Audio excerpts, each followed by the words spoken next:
Buenas noches, mi nombre es Celine León y vamos a hablar un poco sobre los cuadros demostrativos previamente ya presentados en el informe. El primer cuadro demostrativo que tenemos es el del Código Orgánico Tributario.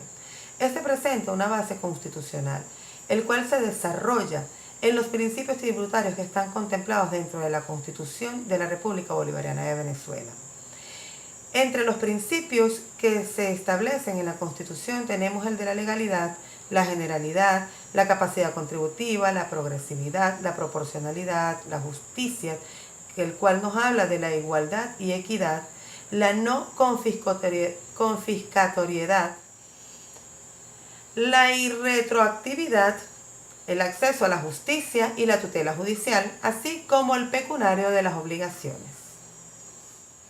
También nos encontramos dentro del cuadro demostrativo los objetivos de ley, el cual está contemplado en el artículo 1 del párrafo segundo, donde podemos decir de una manera analítica que las normas de este código se aplicarán en forma supletoria a los tributos del Estado, municipios y demás ante las divisiones político-territoriales del país. También nos conseguimos que hay objetos de ley establecidos en el artículo 3 del Código Orgánico Tributario, el cual establece que solo a las leyes corresponde regular con sujeción a las normas generales de este código. Dentro de estos mismos objetos de ley nos encontramos con el crear, modificar o suprimir tributos, definir el hecho imponible, fijar las alícuotas de tributo, otorgar excepciones y rebajas de impuestos, autorizar al Poder Ejecutivo para conceder exoneraciones y otros beneficios. Las demás materias que les sean remitidas por este código. Tenemos un sujeto activo y un sujeto pasivo. El sujeto activo está establecido en el artículo 18 del Código Orgánico Tributario y es el sujeto activo de la obligación tributaria, el ente público acreedor del tributo. Y el sujeto pasivo está establecido en el artículo 19 del Código Orgánico Tributario como sujeto pasivo en la obligación al cumplimiento de las prestaciones tributarias, sea en calidad de contribuyente o de responsable. Es decir, el sujeto activo es aquel que recibe el tributo y el sujeto pasivo es aquel quien otorga el tributo. Dentro del cuadro también contemplamos los delitos establecidos en esta ley. Y el Código Orgánico Tributario nos especifica que todo incumplimiento de ley recae en delito y este caso es contemplado dentro del mismo como un ilícito y está establecido en el artículo 79 del Código.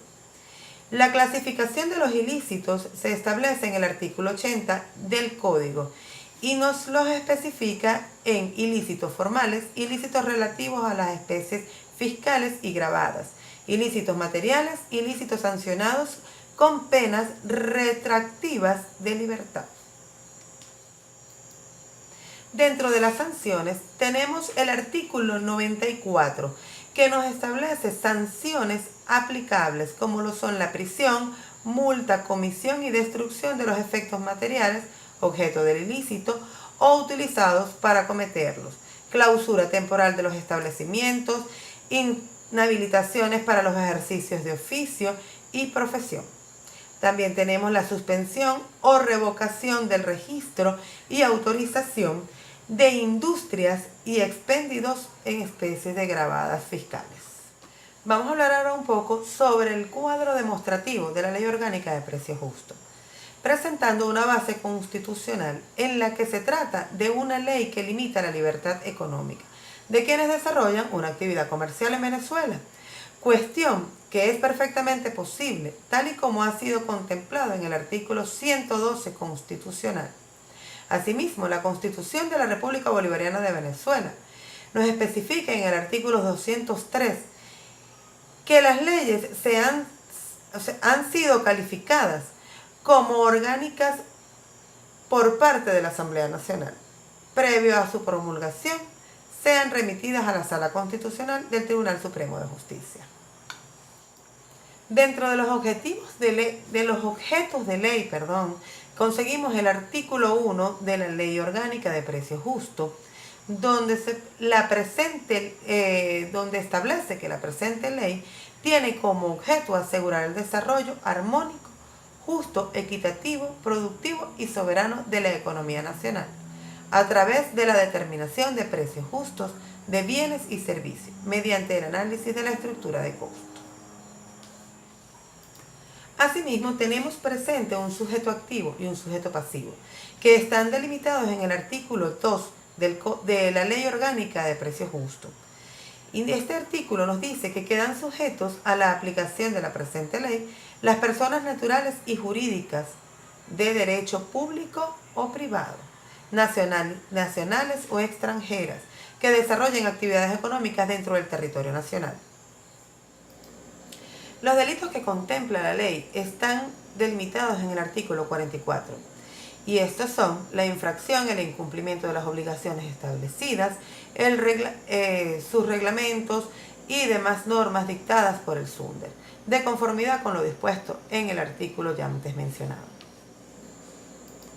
Las sanciones están bien establecidas en el artículo 45, las cuales son aplicables a las infracciones de la presente ley y son sancionados de la siguiente manera: por multa, por suspensión temporal del registro, ocupación temporal o con intervención de los almacenes, tiene cierre temporal de los almacenes, clausuras de almacenes o depósitos de establecimientos, confiscación de bienes, entre otros.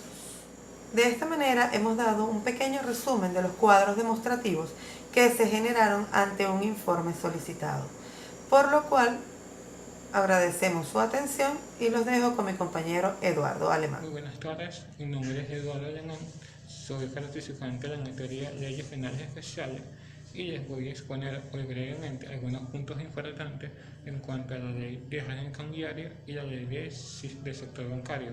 En cuanto a la primera, la ley de régimen cambiario, podemos establecer que su objeto es regularizar las condiciones con las cuales los órganos y entes en materia de administración de divisas ejercen las facultades conferidas por el ordenamiento jurídico en cuanto a las personas naturales, jurídicas, públicas y privadas que participan en la adquisición de las divisas. En cuanto al sujeto activo y sujeto pasivo, podemos decir que el primero son las personas naturales, jurídicas, públicas o privadas que participan en la adquisición de las divisas. En cuanto al segundo, el sujeto pasivo es el Estado venezolano que otorga las mismas a través de los órganos o entes que él designa.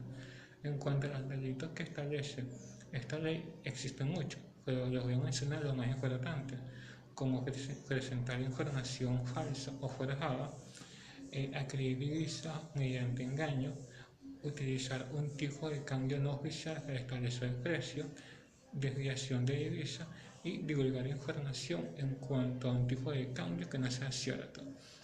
Y la ley establece distintas sanciones para todos los delitos, pero varía dependiendo del acto ilícito que se cometa. Varían entre una prisión de 3 hasta 12 años y una multa desde las 10 unidades tributarias hasta 12. En cuanto a la ley del sector bancario, podemos decir que su objeto es garantizar el desarrollo del sector bancario y que el mismo contribuya o colabore con el desarrollo de la economía, de la parte social y la parte nacional, y garantizar que las personas tengan acceso, o todo el pueblo tenga acceso a los servicios que presta el sistema bancario. En cuanto a sujeto activo y sujeto pasivo de esta ley, básicamente son los mismos, tanto las entidades financieras como que las personas naturales y jurídicas. Son los mismos porque en el sujeto activo, que son, como ya les dije, que son las entidades financieras y las personas naturales y jurídicas, pueden cometer actos que vayan en contra de lo establecido en la norma, y a su vez se les pueden lesionar bienes jurídicamente tutelados.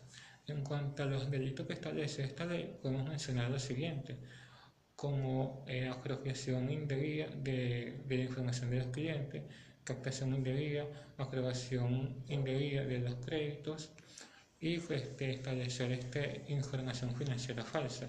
Y las sanciones que establece la ley son desde los 8 años hasta los 15, dependiendo del tipo de delito que se cometa. Bueno, esto es todo. Muchas gracias.